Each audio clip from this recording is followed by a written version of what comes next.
Greetings and welcome to the United States Transhumanist Party Virtual Enlightenment Salon. My name is Gennady Stolyarov II, and I am the chairman of the U.S. Transhumanist Party. Here we hold conversations with some of the world's leading thinkers in longevity, science, technology, philosophy, and politics. Like the philosophers of the Age of Enlightenment, we aim to connect every field of human endeavor and arrive at new insights to achieve longer lives, greater rationality, and the progress of our civilization.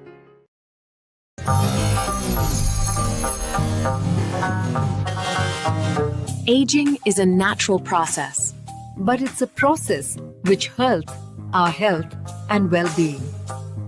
We are lucky to have longevity researchers developing rejuvenation therapies.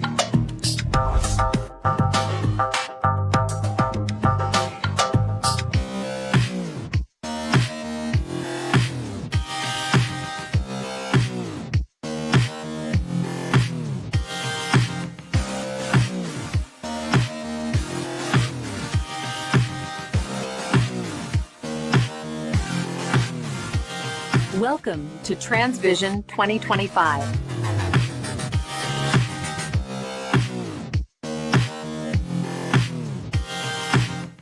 Our next speaker is President of Royal National Academy of Medicine in Spain and a specialist in internal medicine and medical oncology, leading Spanish medicine into the longevity era.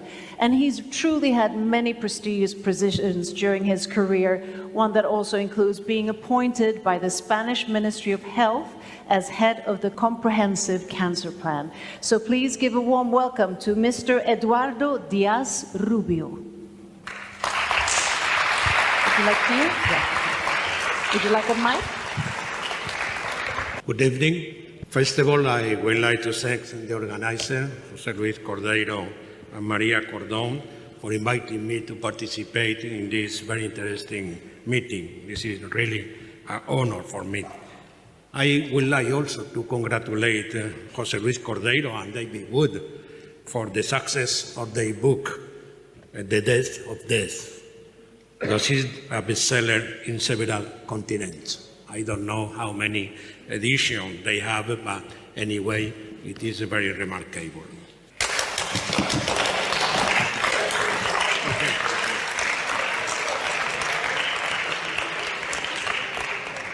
This is the second year that I am here in this meeting. Last year, I were here to present my book, written in Spanish, Un viaje hacia la inmortalidad, a journey toward immortality. The reason why I wrote this book is because I am an oncologist and so interested in cancer cells. This book is really an essay that blends history, science, ethics, and futuristic speculation around immortality. I make an analysis about the immortal cell, especially to cancer cell, the HeLa cell, that you know very well, were obtained from a woman, Henrietta Lacks, in 1951, and that is really a great advance that produced a great benefit for the humanity. They were the first immortal cells, but there are other like stem cell, germinal cell, but on the contrary, there are mortal cells. And the mortal cells are the somatic one.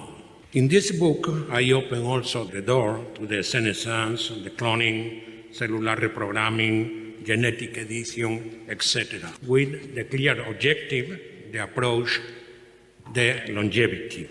But today, I am not here to talk about my book. This is a figure that you know very well, the life expectancy in Spain at the present time, 84 years, and in Madrid, in the region of Madrid, 86, being in women, 86, and 81 for men. But for many persons, the age is a burden too heavy to bear. For this reason, it is necessary to remain that for who the most important is to add life to years. In conclusion, we need to think about a healthy life. So in this context, it will be important to approach the role of academics. The Royal National Academy of Medicine in Spain, RAM, is an historical institution created in 1984, integrated in the Institute of Spain with a merit-based academic body committed to medical science. It's important to emphasize the values that is the independence, excellence, experience, transversality, and also meritocracy. So the question is, what can the academy do? I think that this is a good example, the document published by the German National Academy of Science, Leopoldina, recently in July 2025, entitled Health Extending Medicine in an Aging Society, and is focused on neuroscience, providing scientific reflection, recommendation in the key areas, basic research, clinical trials, aging biomarkers, and regulatory framework. In summary, it supports the extension of healthy life beyond curing and treating diseases. So to ask the question, what can our academy do in the context of healthy life? I think that it will be necessary to generate a statement of principle, as the Leopoldina do. Make a call to the society, physicians, researchers, and also decision makers. And for that, what we need is to develop a project. We try to create a working group on neuroscience. A working group, the objective and the principle of the group are the following: consolidate a multidisciplinary translational academic forum between the neuroscience paradigm, having in mind that for us, neuroscience is the science of the biological mechanism of aging and their link to the chronic disease. On the other hand, the principle that could guide the project should be: all age is not a disease, but it requires robust science. As I said before, not just longer life, but better life. Health span versus lifespan. And for that, what we need are clinical trials, robust clinical trials in aging, not only in age-related diseases.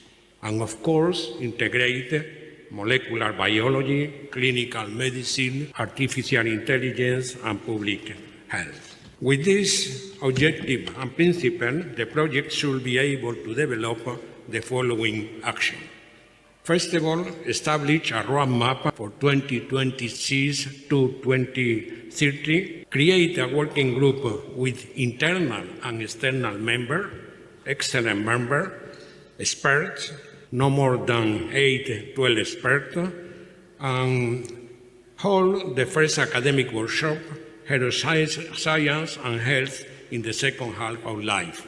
And of course, produce a consensus paper focused on research recommendation, a proposal of a pilot clinical trial, the definition of a national neuroscience strategy. I think that it is very important. And finally, organize several thematic roundtables. The roundtables on neuroscience and health in the second half of life will focus on 5 critical topics. First of all, the biological basis of human aging, neuroscience and chronic diseases, current and future intervention, clinical and ethical dimension on healthy longevity, and public policies, communication, and medical education.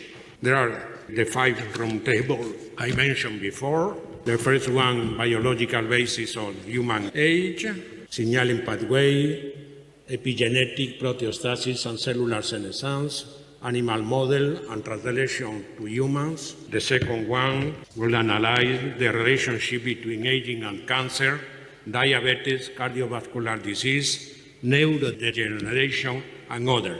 For me, I think that this is really a priority because we need to control this disease. And finally, try to answer the question, can we delay or prevent multiple diseases with a single intervention that slows aging. The third roundtable will focus on candidate drugs, metformin, rapamycin, senolytic, incretins, NAD supplements, induced pluripotent stem cells, advanced therapies, analyze the ongoing studies and trials, and of course the role of diet, intermittent fasting, exercise, microbiota, mitochondrial health. The fourth roundtable focuses on clinical and ethical dimension, on healthy longevity, will consider precision and predictive medicine, impact on health system and equity in access to anti-aging therapy, and also aging biomarker differentiating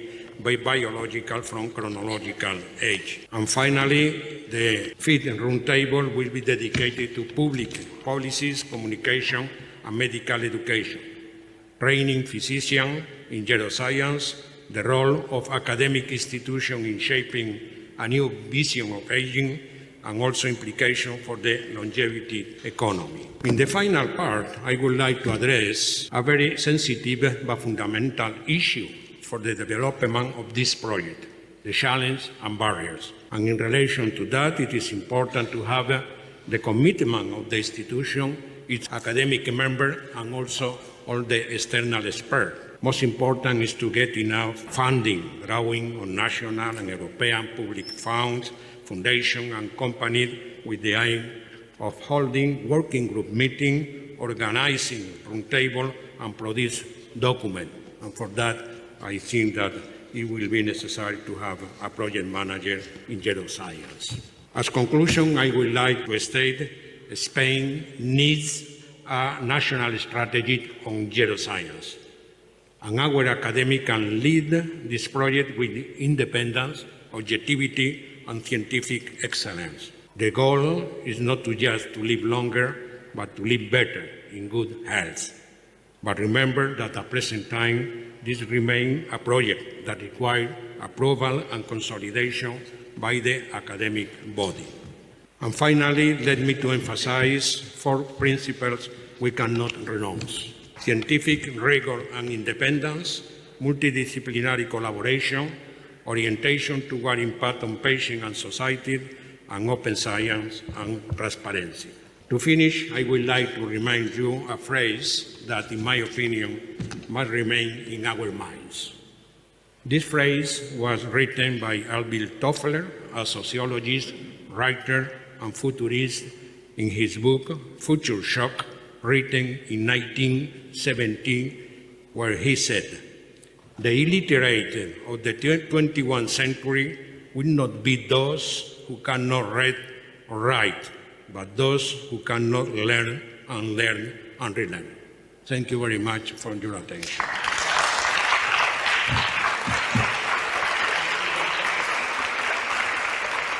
Thank you so much to the President of the Royal National Academy of Medicine of Spain. I'm so proud that he's leading this important institution that on Friday will also give an award to Dr. Mahmoud Khan. I want to congratulate also Lars.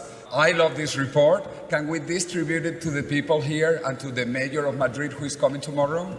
Okay, fantastic. So we are going to give you the report. It's very nice. Well, you saw his presentation, and we will give it tomorrow to the Mayor of Madrid and later also to the President of the Community of Madrid. And we are waiting for the report of the Royal National Academy of Medicine of Spain. So we will present that next year. Okay, now let's continue with another doctor from Spain who is part of the organizing committee of this event. So we are very proud that Francisco Mera Cordero has been working with us for all this event, and he has been also coordinating the scientific part, and he is doing a fantastic presentation about longevity in Spain. He's an expert on longevity, COVID, and all of these things, and he has 8 minutes. Thank you. Thank you very much. Thank you very much for all. My presentation without a slide.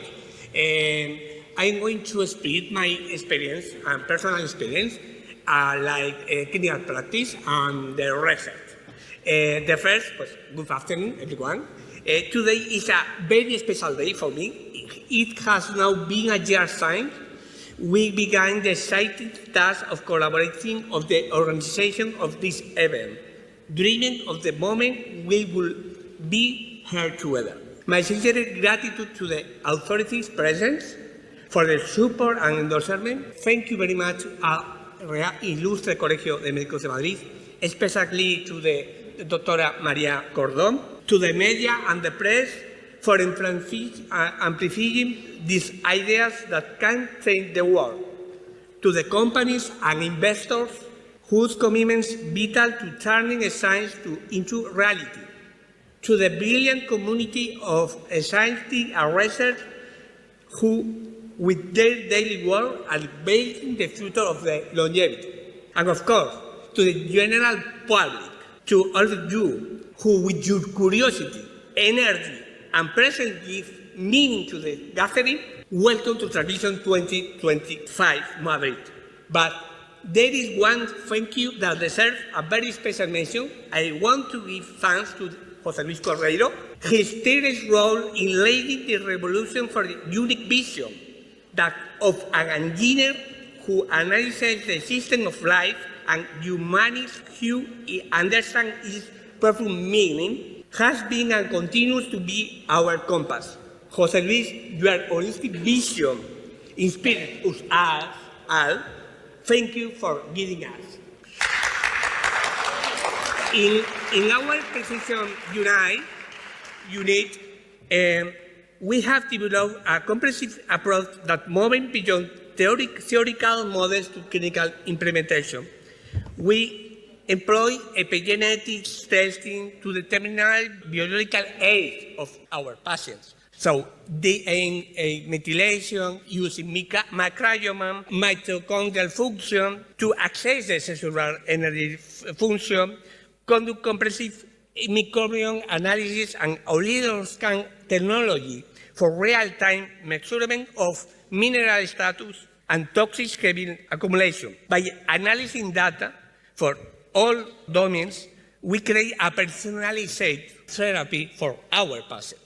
In Spain, in this moment, there are different laboratories, companies, like Dr. Redden, dedicated to creating personalized serum therapy protocols for longevity, using compounds such as glutathione, NADH, curcumin, resveratrol, for improving the quality for getting of the health span. That brings me to the second crucial focus, the essential connection between health span and sustainability through fine sport performance.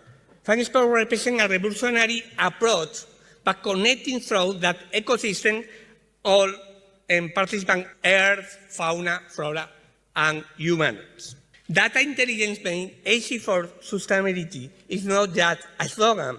It's a platform for understanding how human health intersects with planetary health. For the place, all other focus are involving cutting edge is the research collaboration. Collaboration in this position in Madrid. I am proud to collaboration with the CBN, Severo Ochoa, with Dr. Cayetano Boncove, and I am studying about the senescent cells and working for production a vaccine in front of the senescent cells for improving the health span and for lack of high to try nothing to disease. Okay? We are conducting research relationship between accelerated aging and long COVID. Our project is mapping how post-viral syndromes can premature aging process. We are for the place novel vaccination technology, that could potentially slow aging process. This collaboration demonstrates Madrid's role, a global hub where clinical practice, sustainability integration, and groundbreaking research converge to create comprehensive solutions for healthy aging. Madrid has emerged as the completed longevity ecosystem where multiple innovation streams converge. Clinical, sustainability integration, research. We are demonstrating that the future of longevity medicine must encompass not just personal health span extension, but also planetary sustainability and cutting-edge research collaboration. TransVision 2025 represents the perfect platform to advance this integration, where clinicians, research, data science, and sustainability experts can come together to create comprehensive solutions for healthy aging on a healthy planet. Thank you very much. I look forward to our continued collaboration in building this integrated future of longevity medicine. Thank you very much.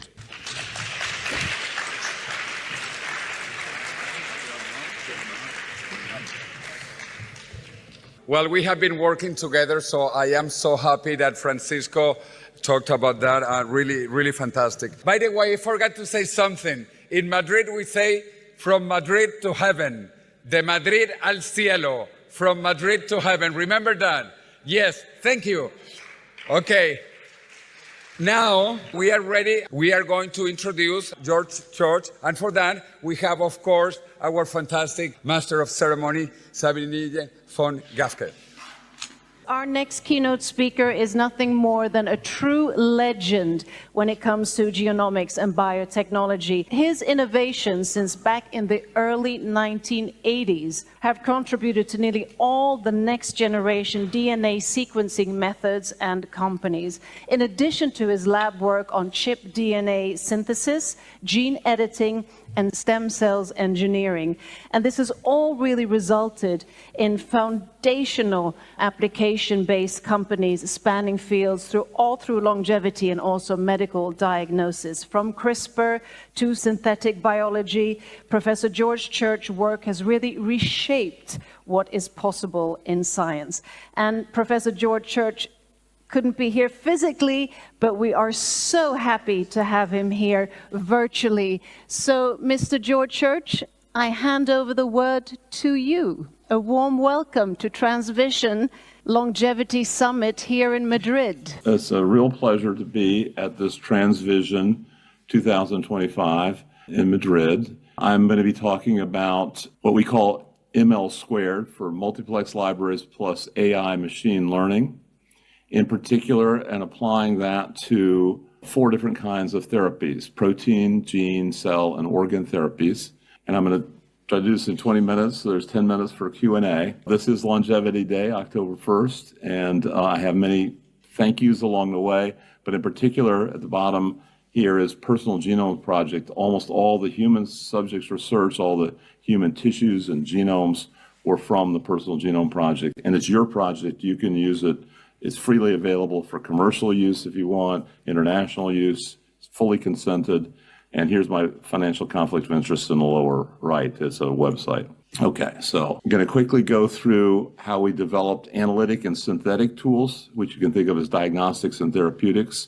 And in particular, we'll be focusing on gene therapies and aging initially. So here's 3 examples of analytic tools: nanopore sequencers, Illumina MGI, fluorescent sequencers, and then spatial omics that we've contributed to each of these things. And in the process, we've helped bring down the price of sequencing and synthesis by 20 million fold. And that includes moving from a poor human genome project goal, which was just 1 genome, to 2 genomes, diploid genomes in every human. So these are clinical grade in contrast. And now we have nearly perfect genomes of 6 billion base pairs per human. Now, that's the analytic side. On the synthetic and therapeutic side, I just want to bring to your attention, if you're not already aware, that there are affordable gene therapies. There are also multi-million dollars per dose gene therapies. That's mostly for rare diseases. But at the common end, so this is market size on the x-axis and factors of 10 for the cost,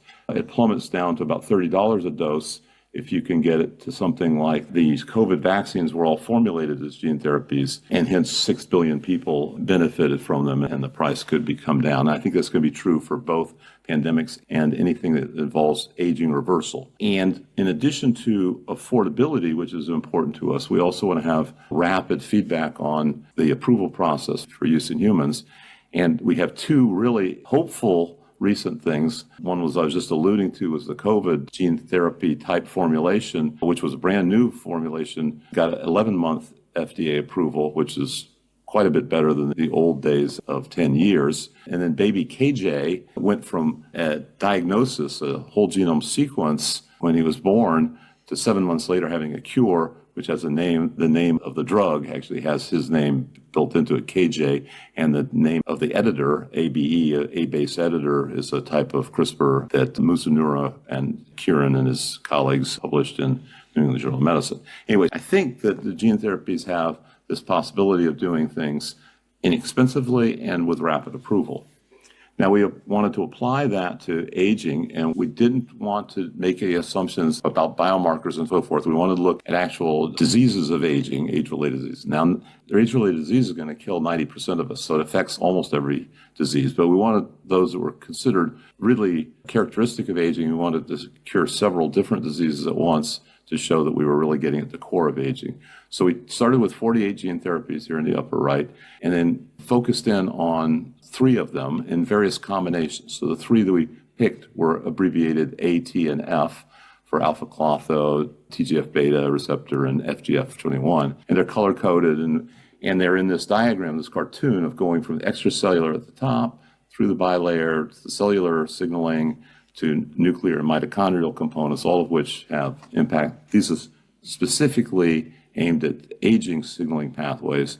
And we did 2 triple therapies. One is this one up at the extracellular, so it's being secreted into the blood, like young blood is known to be involved in aging. And then a triple factor, also famous from Nobel Prize Shinya Yamanaka, which we used 3 of the 4 factors, abbreviated OS and K. So A, T, and F, and OS and K are 3 triple therapies that we finally got out of the 48 initial gene therapies that we tested. And this is mostly the work of Noah Davidson, who I'll mention in the next slide. So we tested these with disease models in animals, and now we're moving into human clinical trials. But we wanted to test as many diseases as we could. We started out with 4, and now we're up to 8 or so. For example, high-fat obesity induction, and we can restore that to normal with one of the combinations here, or 2 of the combinations, magenta in particular. And then insulin tolerance for a diabetes model, and then a kidney damage and restoration recovery. You can see at the day 0 where it's not damaged, and then at the end with 2 transcription factors, T and F, of the ATNF. And this is Noah Davidson. He was on these 3 papers, all of which used AAV, a viral delivery mechanism, and these 2 triple therapies and various subsets of them, ATF and OSK. In addition to these papers, he and I started this company, Rejuvenate Bio, which is bringing these into clinical trials, both veterinary and human clinical trials. Now, we don't go to the FDA talking about escape velocity or even longevity or de-aging, even though that is what we're interested in. We talk about age-related diseases. But we nevertheless, as part of those studies, we also do for our own edification, not necessarily for FDA, not required for FDA approval, is we look for survival curves. And I think these are the gold standard. If you don't have a survival curve, it's not clear that you're really working on longevity. You may be working on something else of medical significance. But anyway, these survival curves, we applied the drug very late in life. So some drugs people feel that you might have to apply at a very young age in order to prevent aging. But we did this very old, where half of the animals were dying for natural longevity-related causes. Nevertheless, when we apply it that late in life, we still got a very significant shift to the right. This is the blue line, which is the treated, and the black is the control. We're seeing about a 50% extension from that point forward, from that very late stage forward. And this was peer-reviewed in this cellular reprogramming paper 2 years ago. So that's Rejuvenate Bio. And then here's another one, like I said, the gold standard of these survival curves. And here's a survival curve. That was for OSK. That was one of our triple gene therapies. But we've also done a single gene therapy completely unrelated to either of the 2 triples I talked about from Rejuvenate. This is from a company called Regular Bio that my student, last one was Noah Davidson. This is Alex Plessa, published this paper. And here is the lifespan effect, where we're seeing a 14% effect or so from the single gene, which is equivalent in mouse years to human years. It's about 10-year human effect. And the same thing we see about the same sort of delay in onset of fragility. So you can see in these pictures, the one on the left is the control, and the one on the right is the animal treated with SRF1, which is a splicing factor. So the OSK were transcription factors, and the ATF were all blood-borne, liver-produced proteins. So different mechanisms, And we're getting, you can see how this sparse hair, gray hair, lots of fragility and grip strength and so forth. Behind the scenes in all of this is a lot of computing and AI, and I'll just give you an insight into that. We feel that AI alone is not giving us the answer, but when we combine it with large libraries, molecular libraries, they're kind of doing real-world computing, and the combination of the two is very powerful. So we can actually deliver 1 million different designs, AI-based designs. They're not random, they're not combinatorial, they're independent AI designs, inject them into a primate, as close to human as we can get, and then we can test all the tissue tropisms, all the different cell types that it goes to, its interaction with the immune system, and so forth. And we can do this for 1 million at once, which is very economical for whether we're doing a rodent or primate. Here we mutagenized every position of the delivery vector, the viral capsid protein, did all 700 and some amino acids, every possible substitution, where red means it's actually better at wild type at delivering that particular tissue. And so we can select for things that are, more abundant in heart or kidney and low abundance in liver, which is easy to get. And here are 5 of the first successes that we had. And I'll show you one in particular. BCAP1 is 100 times better at brain transduction than the previous best. So this is not relative to some random viral vector. This is AAV9, which was the best way of delivering to the brain before this study. We improved that 100-fold. You can see here on the far right. And in the process, we also detargeted the liver by 10-fold, which means we have to waste less money on the virus. We also have a lower toxicity because we use a lower dose to get it delivered. Now, again, this was the combination of machine learning to make the libraries and then the multiplex libraries to find the best, the ones that got to the brain the best. And we've done this for a variety of different tissues. And we've done it in 2 different species of primate to really make sure that it's going to be human relevant. This is thanks to Pierce and Eric, who published these 2 papers and co-founded Dino Therapeutics and have multiple collaborations on this. Just one last point on the AI here is that if we use a naive AI model or a random model, it's very hard to make these large libraries. We can focus in on a key surface region of the capsid that's going to determine where it goes, which tissue it goes to, and pick 28 amino acids in a row that are critical. If we take a naive model here in the lower left, we can hardly get any successful library members. But if we use logistic regression or some neural nets, we can get 26, 27, and 28 out of 28, essentially changing all the amino acids and still have functioning virus. This gives us great diversity so we can get new functionality, meaning new delivery in this case. That's what we can do with viral capsids for delivery. We can also do lipid nanoparticles if they have surface properties that we can engineer. And the nucleic acid is providing the barcode that tells us, that allows us to know who the winners were. So when we get a winner, we want to know what made it win, and then we use the barcodes for that. But in some cases, we don't want to have a virus or a lipid nanoparticle. We want to have a simpler peptide or protein, and for that, we want to have a small, innocuous, non-nucleic acid code. So here you can have a protein or a short peptide barcode, and these are synthetic, and we choose them so that we can easily detect them. So here's showing our detecting signal along the y-axis, and we can see very little off diagonal. The diagonal is very strong. Here's a blow up of it. We can make thousands of these barcodes with very clean detection, orthogonality with each other. So we can basically barcode as many proteins as we want. And we can use these for brain connectome and, more importantly, for Manifold Bio, who championed this or got this to work, to help co-found, we get tissue-specific medicines. So it's like the capsid story, except now with proteins rather than gene therapies. And here's an example where we got a 10,000-fold enrichment of one protein relative to random proteins in this screen. This was a screen using a humanized mouse, having the human transferrin receptor. And we showed that we really needed to do this screen in vivo. So again, this is a combination of the AI machine learning up front, so that we get high diversity, but then we test it millions at a time in vivo. So I gave 2 examples of Dino and Manifold for gene therapy and protein therapy, respectively, but we have lots of other companies that have spun out of my lab, including Nabla, Helix Nano, Jura, Shape, and Lila.ai goes beyond therapeutics to science in general. I'm very excited about Lila.ai. And many of these, essentially all of them, use this combination we call ML square for machine learning plus multiplex libraries. Then the final topic, and then we have time for questions, I hope, is on cell and organ therapies. We harnessed transcription factors and splicing factors, as you've seen. We can harness them so we can get up to 98% conversions from stem cells to our target cells in just 4 days. That we didn't know to expect that at the beginning, but it's what we've seen as what we should expect.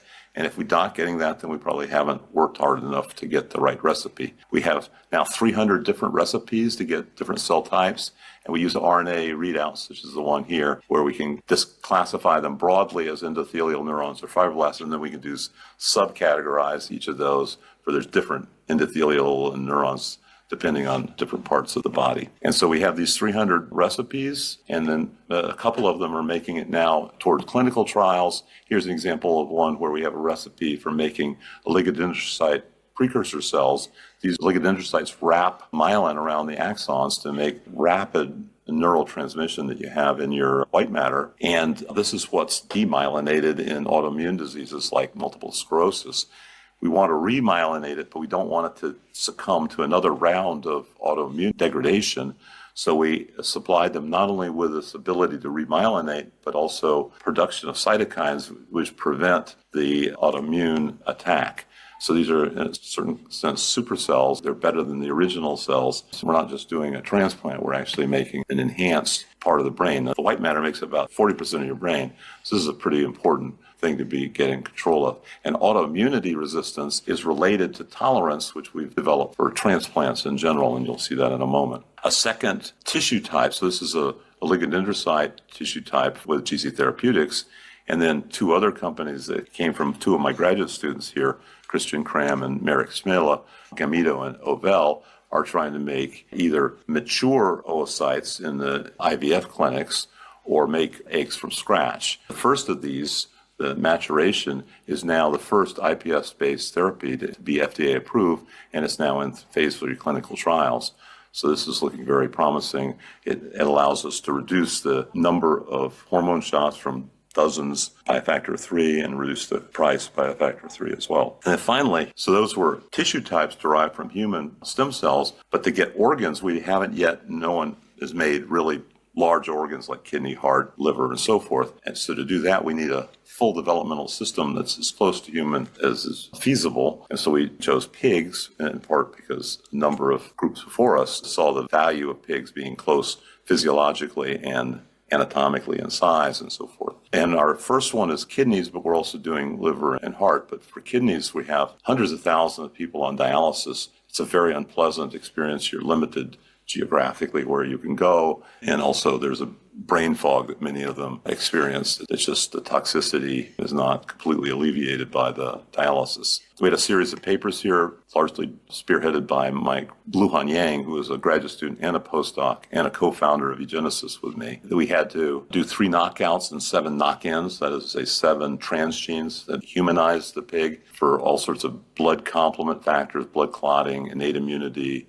inflammation. And moreover, the FDA was very worried about the endogenous retroviruses. These are things that could cause cancer or other problems. And in particular, since all transplants, even human to human, involve immune suppression, if you have all the pigs overproducing large amounts of these viruses in an immune suppressed patient, that is a recipe for a very unwanted possible outcome of evolving a zoonotic virus. So the FDA didn't want that. So we knocked them all out using CRISPR. And we were invited by the field, essentially by 3 of the founders of the field, to apply our CRISPR methods to these animals, multiplex editing, really. And we're not only trying to address the worldwide shortage of sufficient donor organs, but we were also trying to make enhancements, similar to that one enhancement I was talking about before of making them resistant to autoimmunity. We have animal examples of animals that are resistant to cold, dehydration, to DNA damage, to multiple pathogens, cancer, and senescence. We're trying to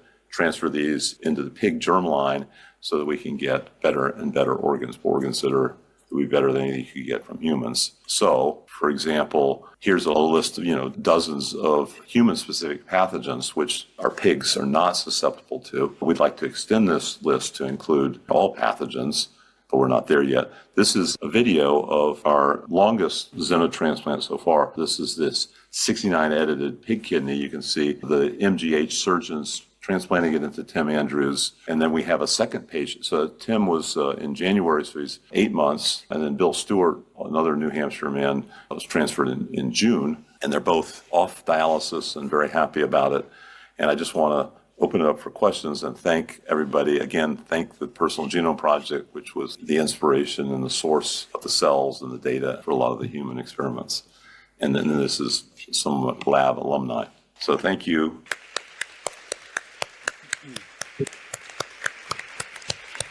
Dr. George, we are so happy, thrilled to have you here. And we are running out of time, so I just have one question, because I'm very interested also in the extinction.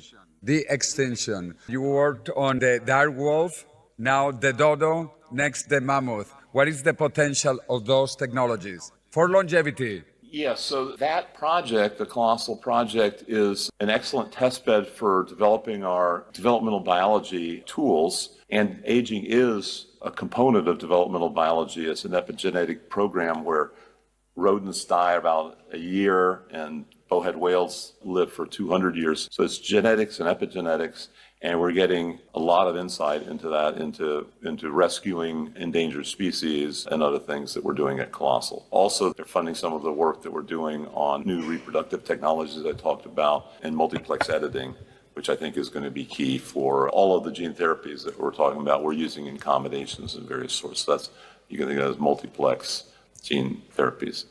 So yes, it's very synergistic, the projects we do in Colossal and the other projects we do that are now making it into human clinical trials. Thank you so much, and we wish you to win the Nobel Prize in Medicine very soon, Dr. George. Thank you for your enthusiasm.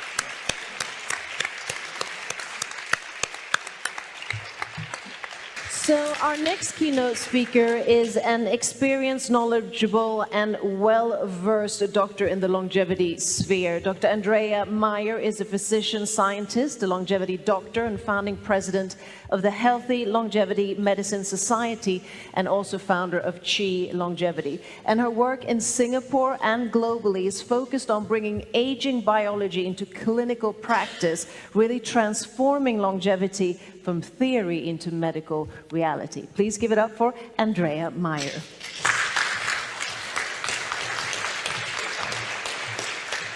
I'm a geriatrician. Most of the times I say, can you hear me? Can you see me? It seems to be all right now. Good.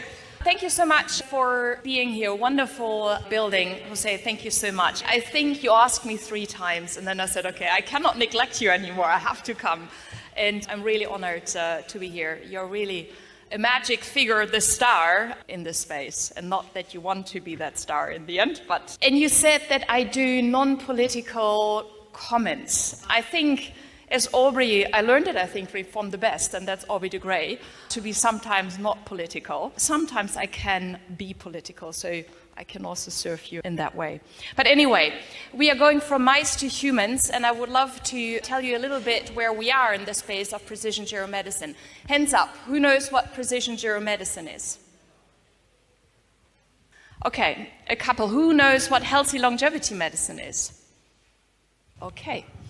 Okay, so healthy longevity medicine is a new specialty within the medical arena to optimize the health and health span from aging individuals.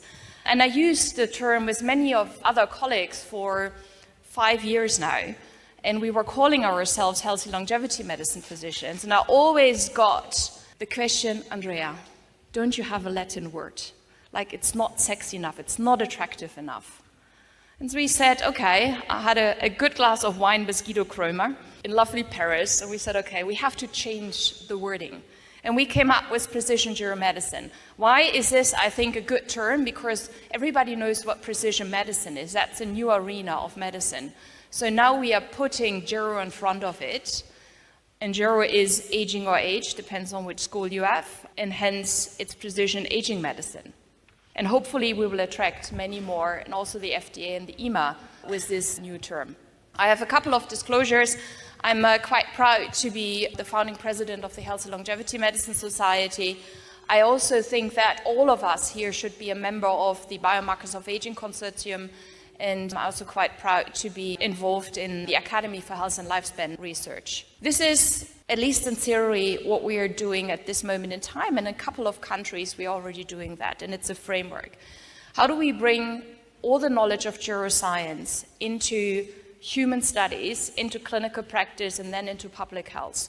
I fully agree with Aubrey de Grey saying we know enough, let's translate. Because we're fixing mice, and Aubrey's showing that, and others too, that we actually can fix mice at this moment in time. They can live 20, 30% longer. So if we have that knowledge, how do we actually transfer that into humans? And the time is ripe. 16 years ago, I wrote my first business case while I was working as an internal medicine specialist in Amsterdam UMC, which is an academic clinic in a hospital in the Netherlands. I wrote the first business case for an early warning clinic, which was then the term, I thought, for a healthy longevity medicine clinic. It was hugely rejected, hugely. Say, you are so stupid. Why should somebody look at me being healthy, come to a clinic and do a checkup? Now it changed. Now we have the translation and we have randomized controlled trials, and I will showcase you a couple we are doing, and we can introduce that into clinics, and we already did that. In 2023, in August, in Singapore, we opened the first publicly funded longevity clinic in a publicly funded hospital. It's occurring. The time is there. We are doing it. And I think we will really revolutionize the healthcare system. If everybody is aging, and I think most of us will agree to that nobody's escaping at this moment in time, we have a huge problem. Because 100% therewith should actually have access to these kind of new treatments and to diagnostics. And we are absolutely not there yet. We don't have the infrastructure to do that. So I think in the end, we really should have a public health approach. Hence, in Singapore, we are already working on the transition into family medicine and into GP care. What we really have to do, and it's really dear to my heart, of having pipetted so many fibroblasts in my life, we have to go from invention to real innovation. What really matters for the client in the moment, this time? Because then we are attracting the audience. And not just with interventions which have no evidence, but how do we actually implement the evidence-based approaches in terms of gerodiagnostics and gerotherapeutics into clinical care, that we are actually making now a difference to individuals' lives. And I can tell you, while having many clinics, yes, you can do that. You can lower the biological age of individuals at this moment in time. What do we need? I think we need a network. We are needing a network not just of scientists and healthcare professionals, which we actually did in the past decade. We really need to have policymakers included. So hopefully many of you also are policymakers here. We need industry partners. When I grew up in the academic system 20 years ago, we would never have collaborations with industry. Now in my center in Singapore, we always have collaborations with industry because we have to shape the future together, because in the end we need products for the end consumer. The consumer is hugely important. We are signing the first MOU now with a patient organization next week in Singapore. And it's not only one patient organization, for example, of endocrinology or of cancers or whatever we have, but with the alliance of APAC. And I think that's the first step to really include the end customers in the discussion we should have, how we should shape the future of healthcare. And not only healthcare, but I would say of health. To do that, we have to publish, of course, a lot. We need new outlets. And of course, there are very, very good journals like Nature Aging, Lancet Healthy Longevity, etc. But there was really no journal being equipped for clinicians to write, for example, case reports.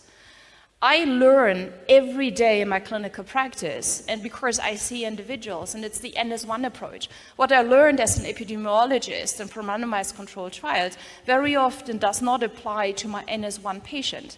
So now we have the new journal, Geromedicine, we were finding with Hans Maier and Guido Krömer, and to really also allow these kind of really being seen non-scientific approaches to just explore what that case really meant, to shape the future of precision geromedicine.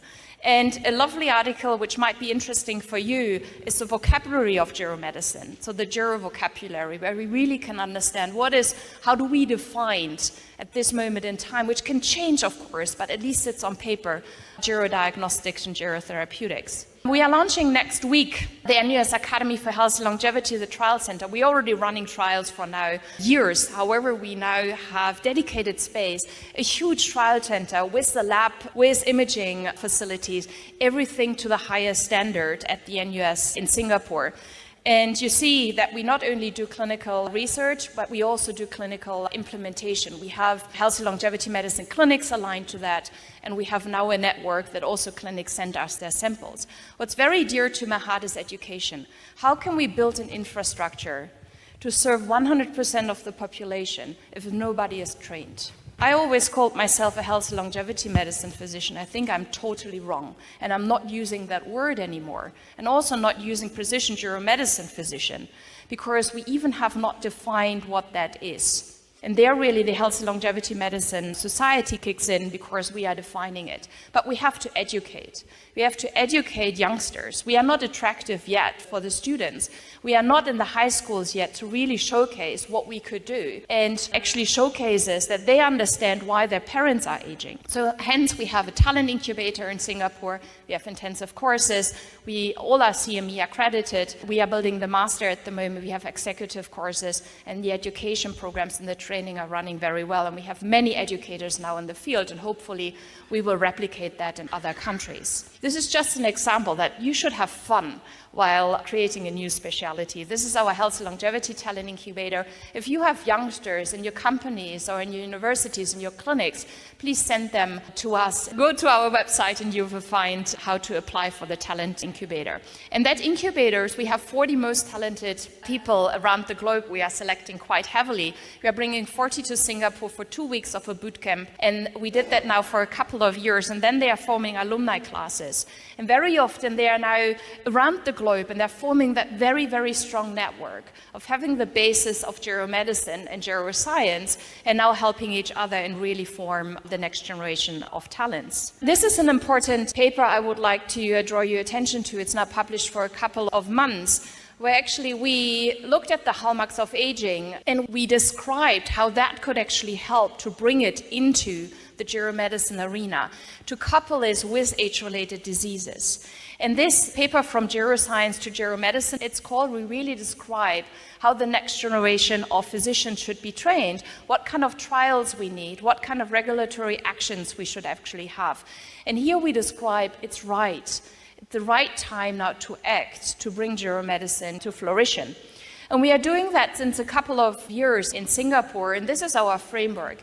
We are really building the framework out of geroscience. We understand the hallmarks of aging. We have to bring geroscience markers into biomarkers of aging that we can actually not only measure by autophagy, for example, in mice samples, but now also in human samples. How do we actually measure aging, except of having epigenetic clocks, etc. So here the biomarkers of aging, being biological, clinical, and digital, are very important. Linking them towards therapeutics that we can actually measure the impact of interventions is very important. Then you see, we want to establish many more healthy longevity medicine clinics, which are in a network of academic hospitals, to educate and to learn and to write the guidelines. We will then push into the GP practices and family medicine practices, which in Singapore is called Healthier SG. I already told you a little bit about the Healthy Longevity Medicine Society, which we founded now 3.5 years ago, Eva Bishop and myself. And the first thing we said is, okay, we need a definition of what we do. It doesn't matter if in the next years this definition is changed. However,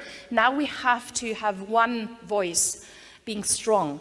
And we defined healthy longevity medicine as optimizing health and health span by targeting aging processes across the lifespan, which is then also very different from conventional medicine, treating diseases.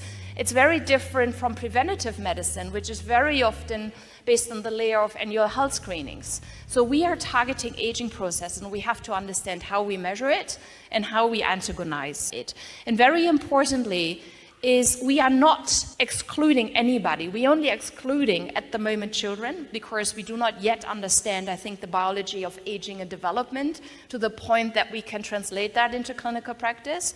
But everybody with age-related diseases is welcome. You don't have to be healthy to come to healthy longevity medicine clinics, because also the ones with age-related diseases are still still aging. If you want to learn more, we have a conference, so we have an intensive course. So in February, it's always our week of lots of engagement, and there you will also see how the government and industry partners are interplaying with the NUS Academy for Healthy Longevity. So it's education together with network forming, hopefully seeing you in Singapore.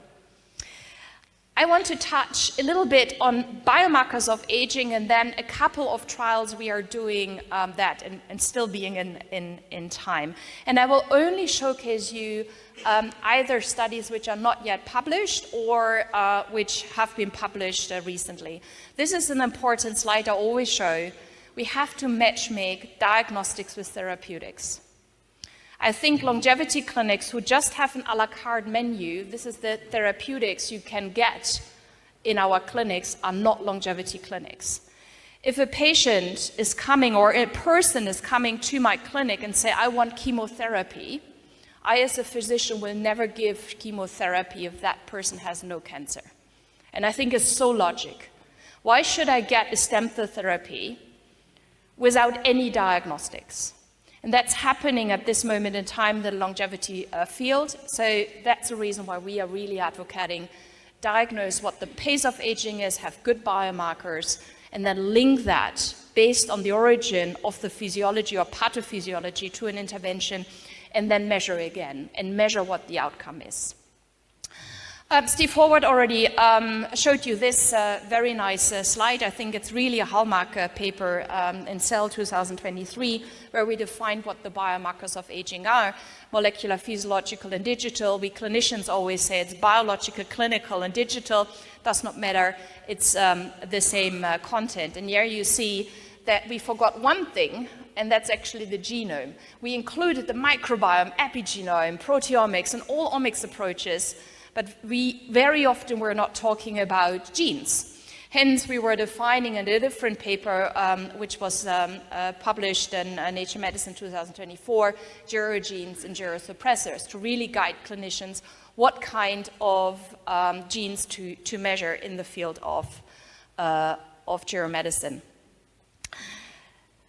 We want to translate the biomarkers into clinical practice. And while I am a physician working in this space, I always ask myself, what kind of clock should I apply? And I get many emails of fellow physicians saying, what should I actually do? Which company should I use? And I think the only proper answer to that is, I don't know yet. We first have to investigate that. Hence, we were starting the Global Epigenetic Systematic Review Consortium. We have now 50 very, very talented, especially young people working in this consortium, where we only have one question. Which DNA methylation clock is associated with what? And the what is on the right-hand side, being given all the outcomes we actually measured. We have more than 30 ongoing topics to just answer the question, is a higher DNA methylation clock using a certain algorithm associated with either frailty, mortality, cancer, or whatever? And they're doing the analysis. And here you see the first results, which are now under review, already published. DNA methylation clocks are associated cross-sectionally with more frailty. I will showcase you it in a second. Lower physical activity, higher risk of cancer, higher cardiovascular diseases, etc. So now we are building that evidence base to then also give advice to physicians or to other fellow researchers. Here you see the detail. And this paper was published or accepted recently in Lancet Healthy Longevity. On the left-hand side, you see the methodology. Many, many, many papers, especially the epigenetic field, is bombardingly increasing. It's so nice to see. We were finding more than 1,200 articles, primary articles, to be included in the systematic review. It's unhuman to do this.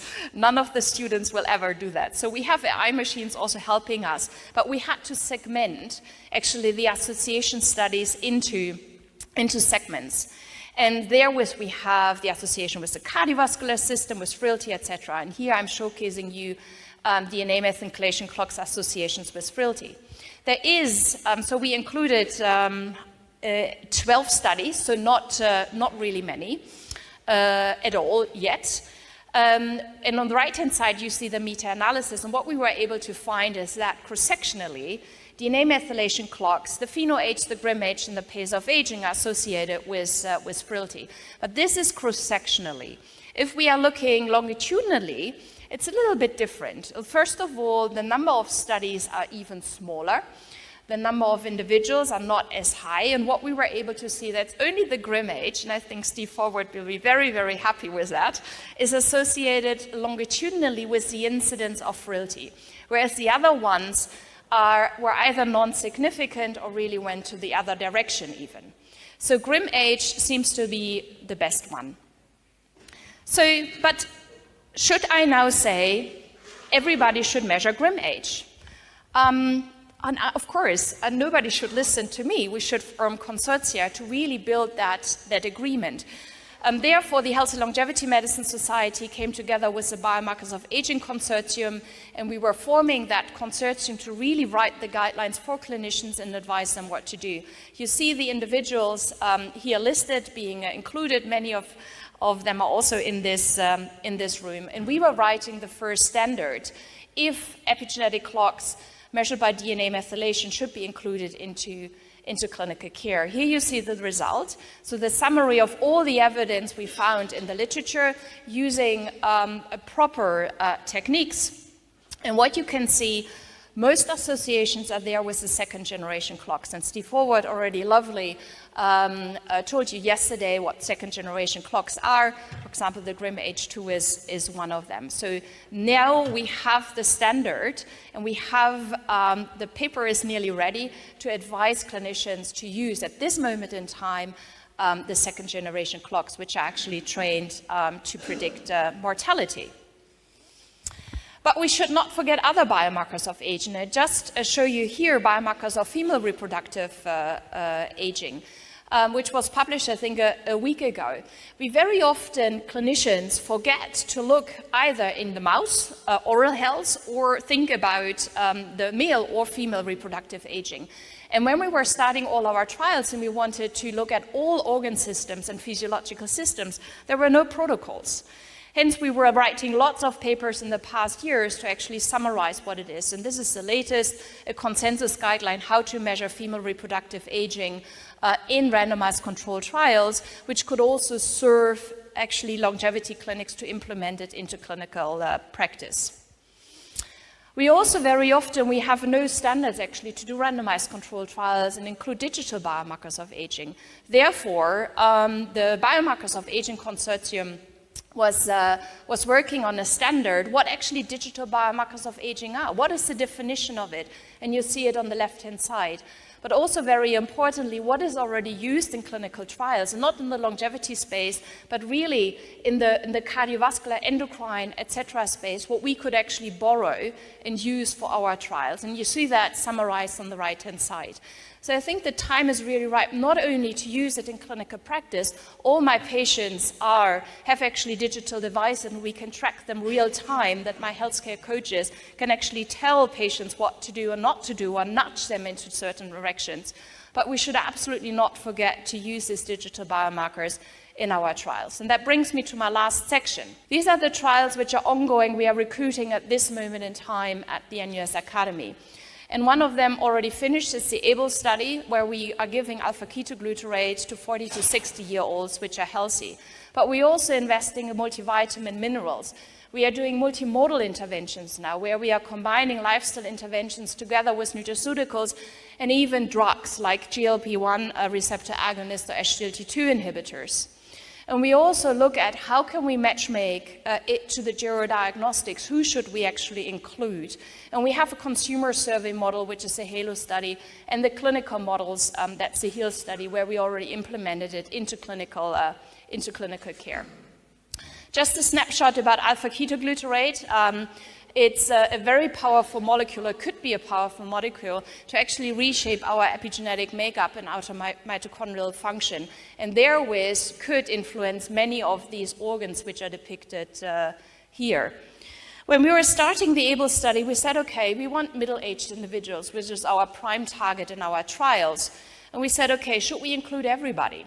Or could we actually enrich the chance that we would see something a positive result if we would only include the ones who are healthy, but they are biological older. So there was having a propensity of a risk of an age-related disease later in life. And later in life, most of the times it's in the next coming years when you're 40 to 60. And hence we were the first, only including individuals with a biologically older, measured by 4 different epigenetic clocks individuals compared to their chronological age.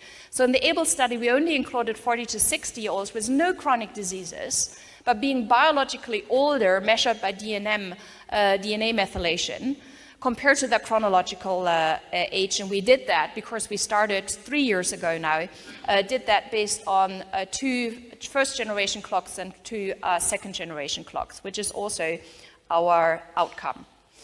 Here you see the EKG design, 60 individuals, placebo versus a gram of alpha-ketoglutarate, lots of outcome parameters, and the primary one was the median of 4 epigenetic clocks.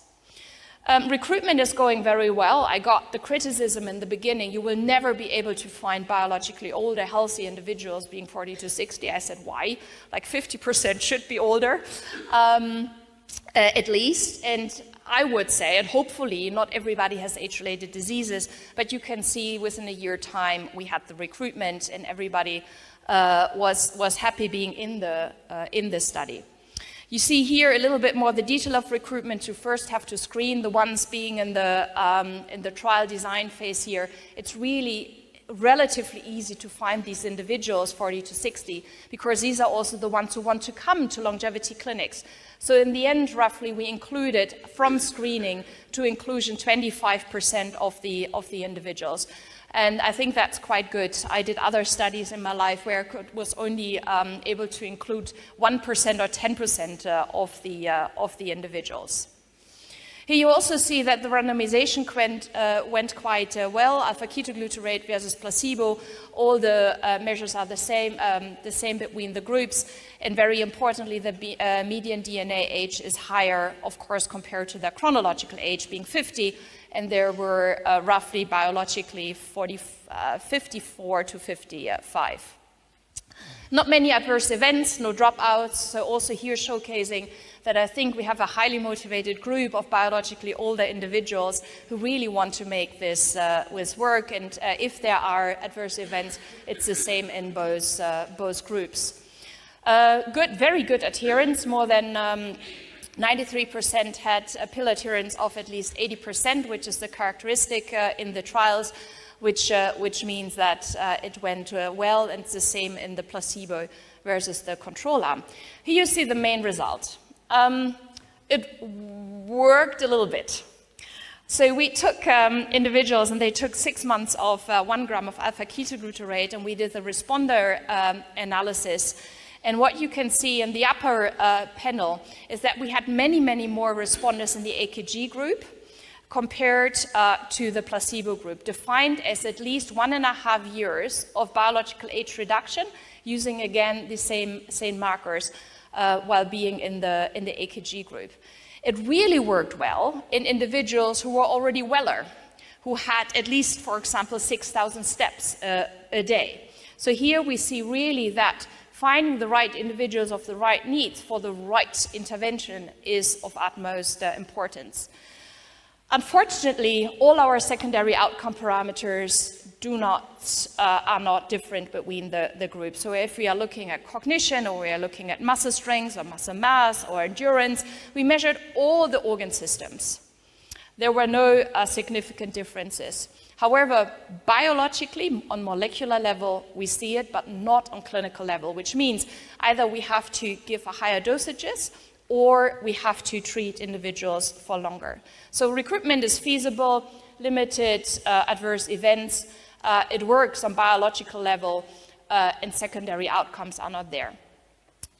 The last thing, we have to mix up our interventions and do multimodal interventions. If you're looking at conventional medicine, very often we don't do that.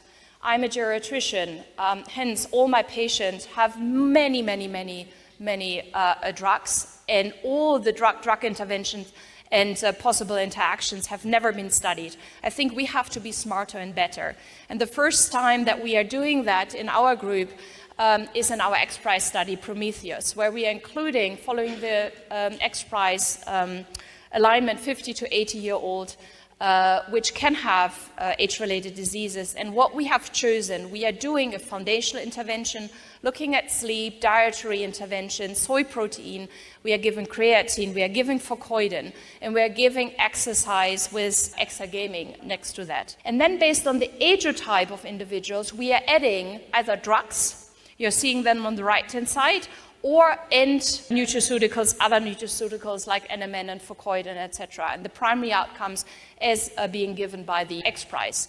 And here you see how it looks like. The study is only 2 months. So we are screening individuals, we are doing the assessments, and based on their ageotype, we are giving the ratios and the type of drugs, the type of nutraceuticals, and all get the lifestyle interventions. And then after 4 weeks, we are measuring again, and based on the ageotype, and if they increased or not increased, we are adapting, as you would normally do in clinical practice, our regime. So, and that could end up with people having NMN, having urolithin A, having a GLP-1 receptor agonist, etc. Everything is scripted, which means there's none of the decisions we are going to make which is unscripted. So hence we can also then transfer that into clinical practice, into guidelines. We are recruiting and we are doing the intervention at the moment, and in December everybody is out, and in January we will have the results. So geroscience, great. I think we are there to translate. We have to define gerodiagnostics, therapeutics, and I think we are ready to really shake up the healthcare system to implement precision geromedicine. Thank you.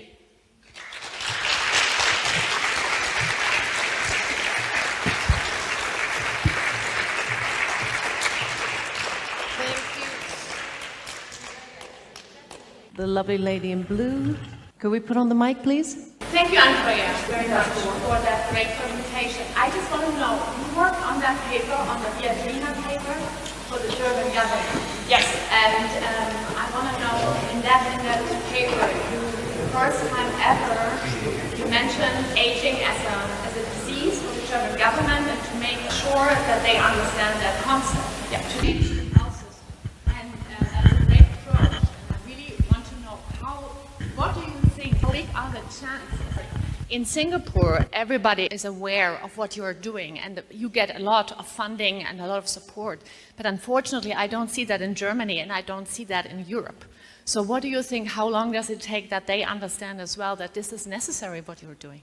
So I'm super positive for Germany. I was not a year ago. Now I am. The Leopoldina brought us together, and we wrote that manuscript, a document, within 2 months.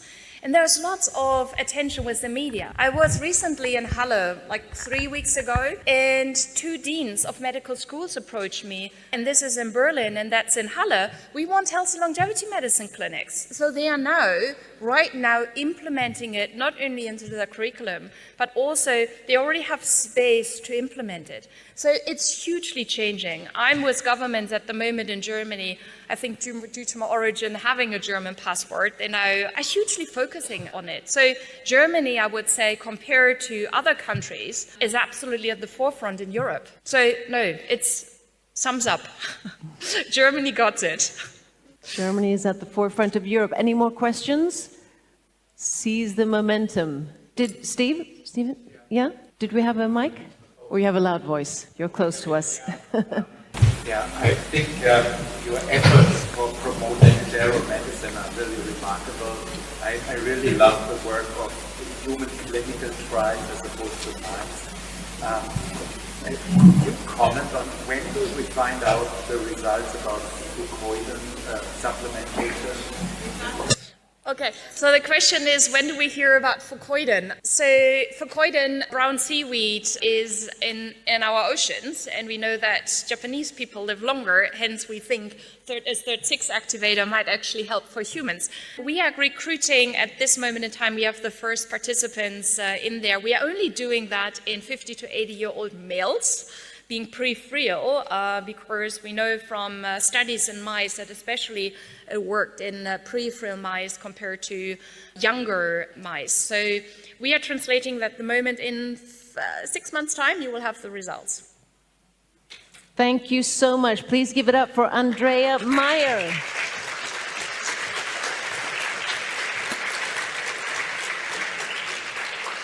So, hopefully you're feeling energized, your minds are open, your hearts are open, and you're really energized for this next session. And with that, it's time to hand over to our third speaker of this session, who is investor and founder of Human Longevity and Rejuvenation Syndication, and also strong advocate for longevity benefits. Please give it up for Ken Scott.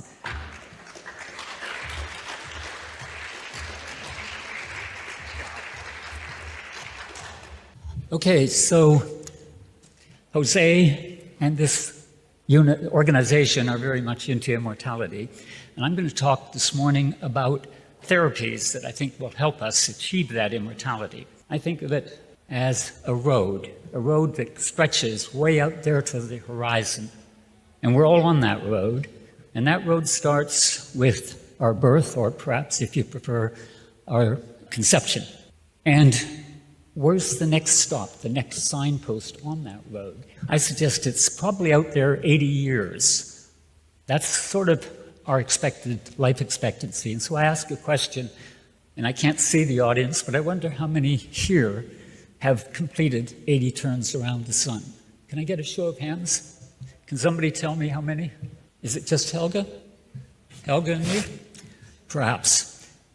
Only 4% of the population, or 4% of the population in the United States, and it's the same in most developed countries, is over the age of 80. Only about 1% of the population can actually look after themselves. 75% of the people have a need for care. What's the next stop? Well, let's not go another 80, let's go another 20. Where are we at 100? Turns out that at 100 years, we only have about 0.03% of our population alive. That's 3 people in 10,000. Ooh, what about the next 20 years? 120. Whoops, nobody there. That's the problem that we have with immortality. So what I'm going to do this morning is talk to you about some of the things that we can do to achieve the rejuvenation, which is really the only solution to immortality. And we've had a couple of speakers already talk to us about Yamanaka and the Yamanaka factors and the proof that we can take old cells and make them young, and the challenge is to do that for a whole body. But until we can do that, what do we do? So I'm going to talk to you about some of the therapies that I have taken, which I think are very effective. And they're sort of in 3 areas of intervention. First of all, I'm going to talk about peptides. And I'm going to mention, first of all, that peptides are very small proteins. I think you probably all know that, less than 50 amino acids. And the 3 that I'm going to talk about are the capsaicin peptides, some peptides that come from OneSkin, OSO1, and also some fairly new peptides, BCP157 and TD500. The capsaicin peptides I've been taking for about 5 years. I take 2 capsules a day for 10 days of the month. I take 5 different ones. You can see on the chart perhaps that there's a mixture of about 21. We vary those typically from month to month. And you can see some of the results there. Yesterday, Maria Blasco was talking about telomere length, and you can see the effect of these therapies on my telomere length, which has improved. We had talks by Andrea a few minutes ago about biological age. You can see some evidence that I had some biological age improvement. It works. OneSkin's peptide. OneSkin has a peptide for the skin. I should have mentioned that the capsaicin peptides will come if you take them with a warning that they're not suitable for human consumption. They're for animal experiments only. I don't know why we pick on animals. I take them. OneSkin has a peptide that they put into a skin cream, and cosmetics are not controlled by governments the way internal consumption is. I was involved in the original trial of this product about 4 or 5 years ago. I've been using it ever since. And this is a little picture from the first I think, 90 or 120 days. And you can see the effect of that one skin peptide on my skin. You can see the effect around the eye where it removed the age marks. And you can see the effect around the mouth where it significantly reduced the wrinkling and so on. I won't talk about the last peptide, the BCP 100 or 157 and the 500. We're still working on those. It's a work in progress at the moment, but it has had amazing impact on the condition of my wife who suffers from dementia. Going on, we talk about the follistatin gene therapy that comes from Minicircle. This is a plasmid. It's about basically encoded with the gene for follistatin. It's injected into the abdomen or into the muscles. Got a problem here, let me see. And what it does, of course, is it produces follistatin. It's a serum-based follistatin. It gets into the muscles, and it has some very interesting potential. It will strengthen your muscles, and it will also improve bone density. And so, yeah, okay, so it's in the blood, as I say. And here are some results, and I don't know how visible those graphs are. They're not bad. Okay, so first of all, you can see some bone density. It's sort of floating around, but at least mostly it isn't decreasing. But you'll notice that after 2 years, we're sort of back to baseline. There's an increase in the fat-free mass, muscle mass. I weigh about 55 kilograms, and my lean muscle mass increased by 2 kilograms. And that increase has stayed, although other aspects of the therapy sort of decreased after 2 years. You can see here more dramatically on the left, the increase in the follistatin 344 levels really soared over the first year, but after 2 years, we're back down to baseline. And I actually had another injection of the follistatin therapy about 2 months ago. In another month, we'll see how the blood serum FST level is. And then on the right, you can see how the epigenetic age decreased. And Andrea might find this interesting because I went from, I think, 71 to 18 for a little bit of time. And that's, I think, a world record in decreasing biological age. The next therapy I want to talk to you about is what we call V cells, very small embryonic-like stem cells. And these are taken from the blood, and the procedure is to take about 80 cc's of blood, spin it down to get the PRP, irradiate the PRP with lights of a certain frequency to activate the stem cells that are in the PRP. And these are stem cells that we all have in our blood all our lives, but they become inactive during the embryonic stage of development, and they can be reactivated by this light. And so then what we do is we re-inject this activated PRP, typically intravenously as a systemic treatment. I also have had it injected into my knee in addition. And one of the other things that we've done is we take some of these stem cells and we nebulize them, and we actually inhale them into our lungs so that we're getting those stem cells going right into the pulmonary system. And here are some images associated with that kind of treatment. In the first one, you can see that I am standing there with a light being directed at my body. The light that you can see is not the active light, it's a targeting light. But essentially what's happening here is we're trying to attract the stem cells into a particular part of the body. And one of the treatments that I had about a year ago was really impressive. I had an injury to my right knee from jogging on a sandy beach 45 years ago. And like some of those injuries, over time it was getting worse. It was really bothering me.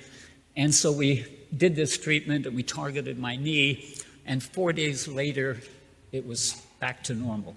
And I have no knee problems now a year later. In the middle photo, you can see me breathing the nebulized B cells. And then on the right, you can see that the B cells are being injected by a needle, one of the things that's happened to me over the last few years is I've become rather vain. I like to have facials occasionally. I got new teeth. I'm happy to smile. Look good, feel young. And so that's what we're doing on the right-hand side. I've had a couple of those facials. But what's on the horizon? I'm telling you about things I've done. Oh, by the way, I should say that all of these treatments I'm doing simultaneously, which relates back to what Aubrey was talking about earlier today, where he was talking about simultaneous tests with mice and how sad it was that we didn't do those kinds of tests. Well, I do it as a human, and there are quite a number of my friends who are doing the same thing. As we go, well, I guess the other thing I should say is that the follistatin is not approved anywhere, but you can get it in Panama at a clinic that I'm involved with. I actually got it the first time in Prospera in Honduras. And the B cells you can get in some places, but it's very important that any doctor who gives them not claim any results are possible. So what do we have coming up? Well, first of all, we've got some, and this is important for older people, we need to be concerned about our eyes, and there are a couple of treatments that are either available or coming soon. LentoBio have an eye drop which will increase the elasticity of the lens, which will, we hope, all of our tests so far indicate the lens elasticity will improve and will stay, so that you would probably take this for maybe 3 months or so and then do that every 2 or 3 years. Also, you can use allogebrium to counteract the effect of cataracts. My wife has done that quite successfully. In the dental area, the Japanese are doing some really important stuff. They're actually regenerating teeth from stem cell treatments in the mouth. And, we've got to get rid of this dentistry stuff.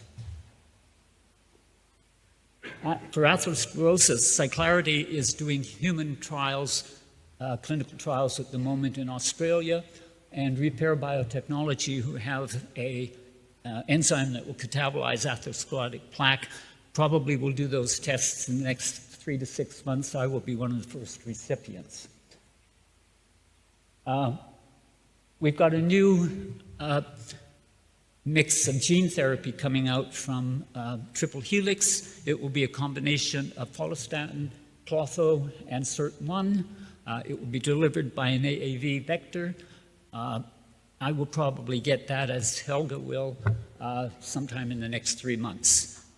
This will be, because it's an AAV vector, we would expect the results to last several years. The other thing that's coming up, which is really exciting, and there was a comment on this yesterday, I believe, and this relates to mitochondrial replacement, the idea of taking young mitochondria and creating a batch of them using bioreactors, and then turning that and injecting it into the body to replace the aging mitochondria. Both Helga and I have had our mitochondrial DNA damage levels measured, which is quite interesting. And then, of course, we have the transfection of the OSK factors, and this is being worked on by Age Reversal Network under Bill Falloon. So these are things that are coming. What are my conclusions from all this? Well, first of all, although the mitochondrial and the OSK transfection are out there and hopefully coming, and maybe it will start happening in the next year or two, I need to do things in the meantime. I need to provide nutrition to my body, and I believe that my body knows how to use the transitions, or the impact of the nutritions that we give it through systemic injections. I really believe that the mind knows how to handle the allocation of those resources. And so I believe that my body is actually being rejuvenated gradually. And you can judge for yourself, of course, and I want to show you how. I apologize that there's no sound. This is Bill Haley and the Comets, back from the 1952 era when I was a teenager. But you can see, that's Helga. In the previous one, it was Helga and I dancing, and you can see that I do a lot of other interventions at the same time.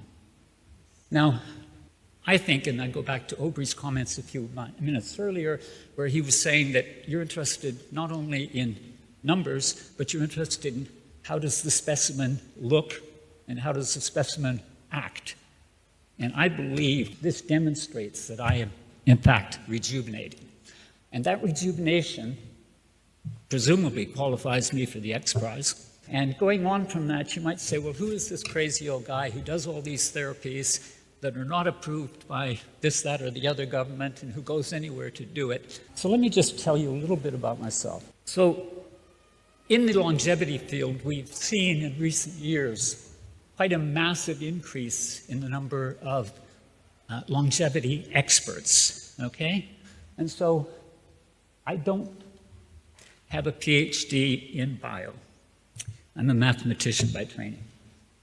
I'm not an MD. I've done a few things in my life. In recent years, I've been focused more on the biotech field. As I said, I was in the OneSkin test. I present at conferences. I've been a test subject for MiniCircle. I'm an investor in startup companies in the biotech space. I'm an advisor. I'm a biohacker. So I claim to be a longevity expert. And the qualification that I offer you is my birth year.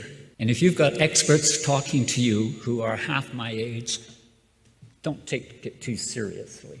Now, if any of this interests you, I am writing a book, and you can go there and register. I'm hoping it will come out sometime in the next 2 or 3 months. And I think I've tried to talk as quickly as Juan Carlos.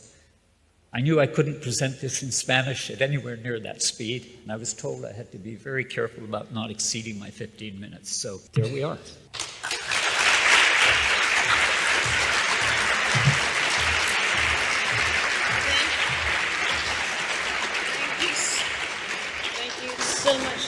And thank you also for, being an advocate for human trials, as i.e. yourself, because it's always interesting to sort of see over correlation of longer time, but you're also doing certain therapies that aren't even FDA approved, which... I would say that human trials are incredibly important, but I also am concerned about ageism. One of the problems we have with the few human-type activities that go on now is that, as Andrea was talking about some of the stuff they're doing, it's on people who are 40 to 60 years old. It's ageism. Those of us who are over 80 need a little more attention. Very true. Because, thank you. Being an aging demographic in the world, I think is very important. Okay, we are very lucky in Spain because we have had a previous week of another fantastic activity called Longevity Biotech Fellowship. And during that week, there were about 100 people from all over the world who are interested in longevity and how to do something now. And there were fantastic speakers and advisors, and one of them is a very young guy, which I admire because he's so young and energetic, and he will be tonight at the Madrid Longevity Rape Party.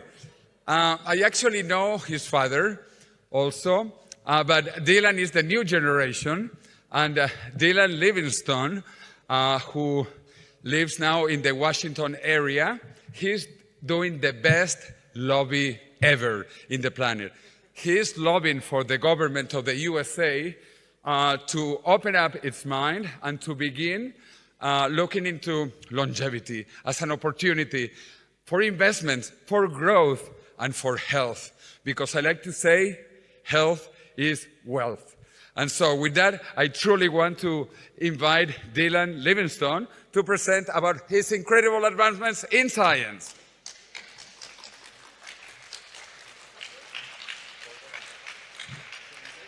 Well, first, I'd like to say thank you to Jose and the TransVision Madrid community for allowing me to speak and for putting on such a wonderful conference in such a beautiful hall. This is, we don't get this in DC. We get a lot of corporate buildings, so this is a breath of fresh air. So I will tell you a little bit about my personal journey into longevity. I'll tell you a little bit about the work that the Alliance for Longevity Initiatives does. and then kind of go into the economics of longevity and why this really is the opportunity of a lifetime for investors, for governments, for the general population, because as Jose said, health equals wealth, right? So a little bit about me. So who are we as A4LI? We are a 501c4 nonprofit organization based in the United States, focused on representing the longevity, biotech, and overall longevity community's interests with legislators, with government officials, agencies, etc.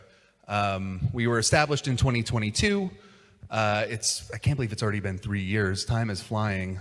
We got to work on this longevity stuff because it's going too fast.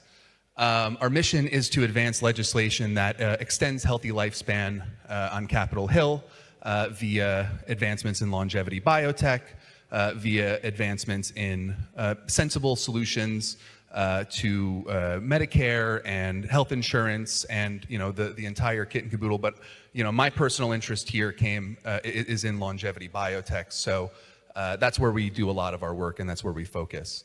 I want to give you my story of how I got into this field because, as Jose said, I'm a pretty young guy. I'm 27. When you're in your mid-20s, you don't really, am I in my late 20s or mid-20s at 27? I'm not really sure.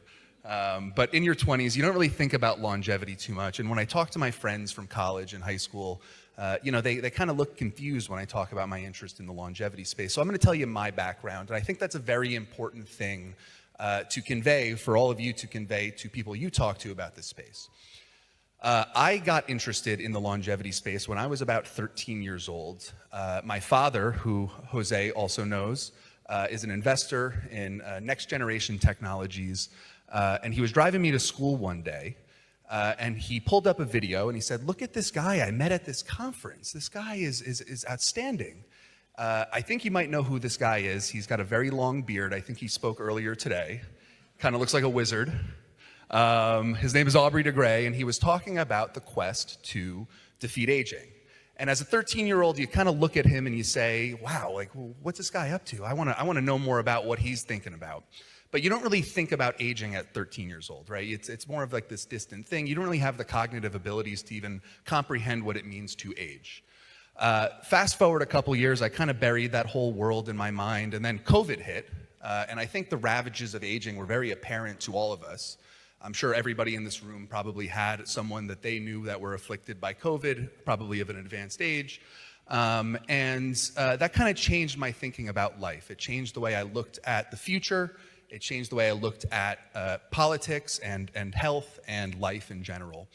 And I remember being locked in my parents' basement and really kind of depressed about the prospects of getting older. And I realized that I knew about this guy who my father showed me when I was 13 doing something about it. He was trying to advance the cause to slow, stop, and eventually cure aging. And that really inspired me to take action.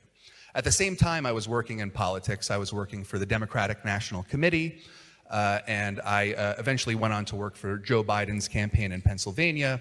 And what I realized after listening to a number of the influential speakers in the space talk and reading books and et cetera, was that there was no voice for this community on Capitol Hill. And there were a number of things that needed to change if we wanted to see real progress in this space. And so I don't know if this was bravery or complete delusion, but at the ripe age of 23 years old, I decided to take on this mission myself and create the voice for the longevity industry in DC. So that's my backstory, and I encourage all of you, when you talk to people that are not, fully, us Gen Zers say longevity pilled, when you haven't taken who's seen The Matrix? I'm sure some of you have seen The Matrix.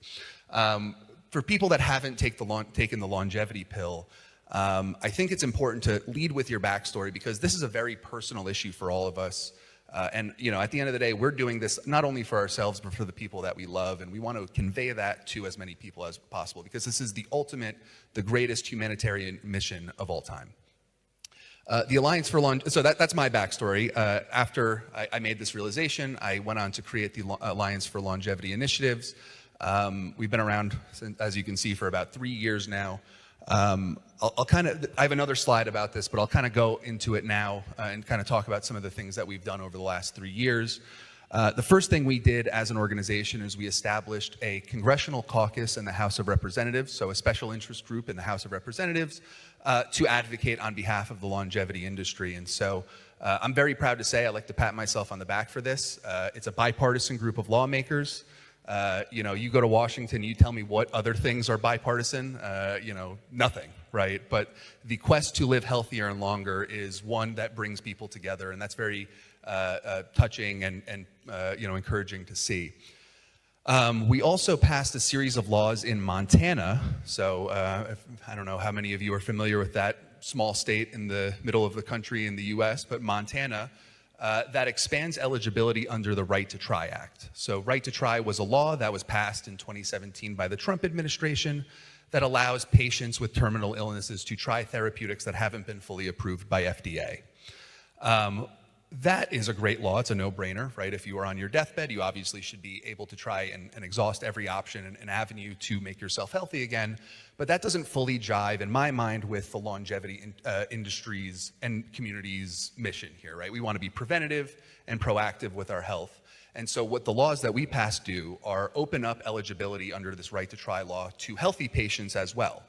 And so now if you're a healthy patient and you want to go try the latest senolytic or mitochondrial dysfunction drug, et cetera, you can go to Montana and you actually have access now. And that's very exciting. I came at this, you know, from looking at people traveling abroad to places in Central America and Eastern Europe. And I saw that people were going abroad to get these experimental treatments. And I figured, you know, why not do this in America? We're losing out on economic opportunity, data collection, et cetera. And so I think kind of centralizing that in the US is a very beneficial thing for the field, and we can accelerate the developments of longevity medicine in a major way by having Montana as this state. So now I'm actually gonna get into my talk. That was all like the intro stuff. Now let me get into the talk. So the economics of longevity. Why is this the greatest opportunity, the greatest problem and the greatest opportunity in the history of humanity? So the first thing is, there you go. The world is getting older and sicker. I think all of you probably know this. You look around. I've been in Madrid for a couple days now. I've seen far more people above the age of 65 than I've seen under the age of 18, I would say. It's very obvious just by looking around, but the statistics show that our world is getting older and sicker as well, right? You're not supposed to be able to read all of this, by the way, don't even try. But what I want to really convey to you on this chart is even in the healthiest countries, so we all think of Japan and Switzerland and Australia as being very healthy countries. Even in these places, people live about 12% of their lives in really poor, debilitating health. If you look at my home country, the US, where I'm a little embarrassed about that. We have the longest sick span in the entire developed world and the shortest health span in the entire world, so I'm obviously trying to fix that. But you know, these numbers actually have implications for how society runs. In America, I can speak specifically about America, but in America, you know, we have a growing deficit problem, and that's really driven not by, you know, expenditures by the government to USAID. It's really driven by the fact that Medicare is continuously being sucked up by our elderly population, and that's going to continue to grow unless something changes. The thing that can change this Medicare projection right here is the advent of longevity medicine. And so that's why I'm so passionate about developing and putting money towards developing these therapeutics and these drugs for our older population and our younger population. If we nip this in the bud now, then, you know, these numbers, the $1.8 trillion will be curbed, and, you know, Elon Musk won't have to take a chainsaw to all the government programs. The issue, though, in the United States, and this is actually, the United States is actually sort of leading the way, but not leading the way enough in the development of longevity biotech. The issue is America doesn't really spend enough money on the biology of aging. So we have a budget in the NIH, with the NIH, of about $40 billion a year. The Division of Aging Biology gets less than $400 million a year. So less than 1% of its budget goes towards this issue that drives 90% of disease and death in America. It's a complete misallocation of funding, and that's part of the work that A4LI does, is explaining this to appropriations committees, to energy and commerce committees, et cetera, that this is a problem that needs to be focused on and fixed. So opportunities. So how many of you here have heard about the longevity dividend? Raise your hand.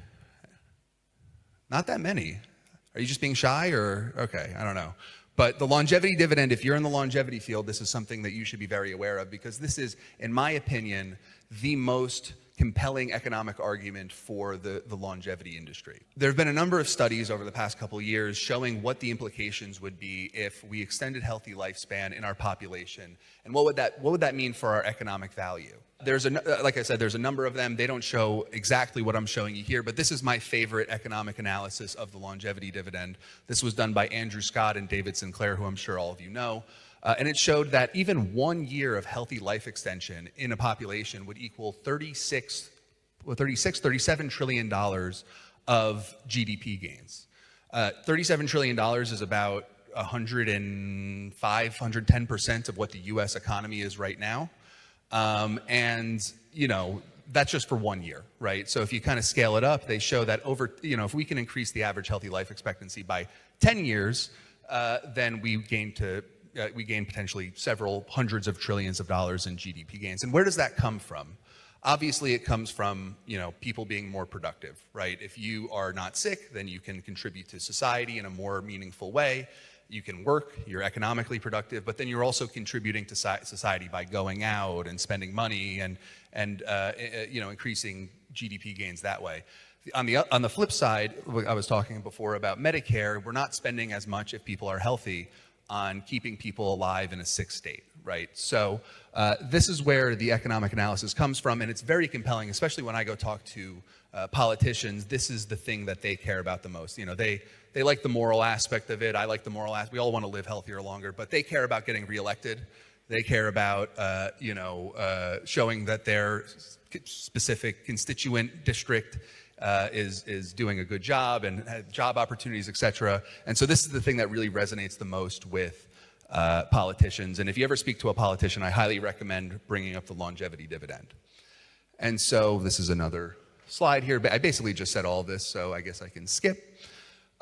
Our solution to getting the longevity dividend implemented in America and the world is by lobbying, right? The government has a lot of levers at its disposal that it can pull to ultimately yield the longevity dividend for its population.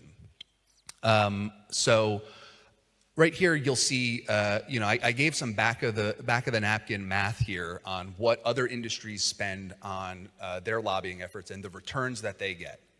So the Alzheimer's Association, which is the major Alzheimer's industry association in DC, they put about $4 million into lobbying back in 2024. 2024, mind you, was a continuing resolution year, which means that there was really no changes in the budget bill. But they still ended up getting a $100 million increase in Alzheimer's research. That's a 25x ROI, right? If you put money into the stock market and you got a 25x ROI, you'd be pretty happy. Military contractors are even greater than that. They spend about $145 million on lobbying, and each year the Pentagon shells out $431 billion in contracts for the military industry, right? And so you see, obviously in yellow, I wanted to highlight this point, the more we put in, the more we are going to get out of the government. But we need support, we need engagement from all of you in America and beyond to really get the most out of our governments for this issue. I mentioned it, we did a bill in Montana earlier this year, SB 535. And I kind of wanted to give that as a guide. So we spent about $60,000 on getting this bill passed through lobbyists, through advocacy materials, et cetera. You can obviously see at the bottom, Montana is a population of 1.1 million people. If you scaled that up to the US's population, and then you scaled up the amount we spent in Montana, if we spent $20 million as an industry on lobbying, we would get the same return of value from the federal government. Right? So again, very back of the napkin math here. I'm not a mathematician. I'm a politics guy. So I'm sure there's mathematicians out here. Don't roast me. All right. But this is the kind of framework that I'm thinking about. And if we can put substantial money into this, but not too substantial, we don't need $20 million is a reasonable Series A raise for one biotech company. If we can put this into lobbying, these are the kind of returns that we get. So I spoke a little bit about our accomplishments. I think I messed up and I put this slide at the end. I'm sorry about that. But you'll see me here at our DC Summit last year with Dr. Oz, who's the director of the Center for Medicaid Services, with Dr. Mike Roizen from the Cleveland Clinic, and then on my left is Congressman Gus Bilirakis, who's our Republican co-chair for our Longevity Science Caucus, and Congressman Paul Tonko, who's the Democratic co-chair. So my ask to all of you is two things. One, get involved, right? Your voice matters when you're talking to politicians. This is the ultimate issue. This is the ultimate humanitarian issue that the entire world needs to take, focus on. Otherwise, we're screwed. We're just genuinely screwed. Our social systems, our economic productivity is going to collapse because we're going to have too many old people that are reliant on the system, right? So this is the ultimate humanitarian issue from a moral standpoint, but also the ultimate economic issue that we need to be driving as a group. The longevity industry is, still very new, but we're growing, right? I think there's a good amount of people here, and every time I go to a conference, there's more and more people.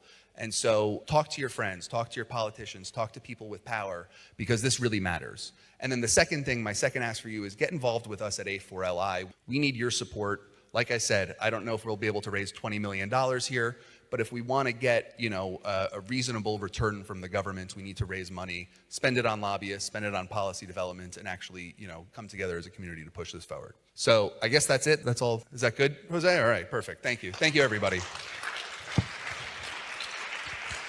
Thank you. Thank you so much, Dylan. And it's good to see what he's doing in the USA. This is fantastic because if we get this legislation approved in the USA, we don't have to go to other places. So anyway, fantastic, fantastic.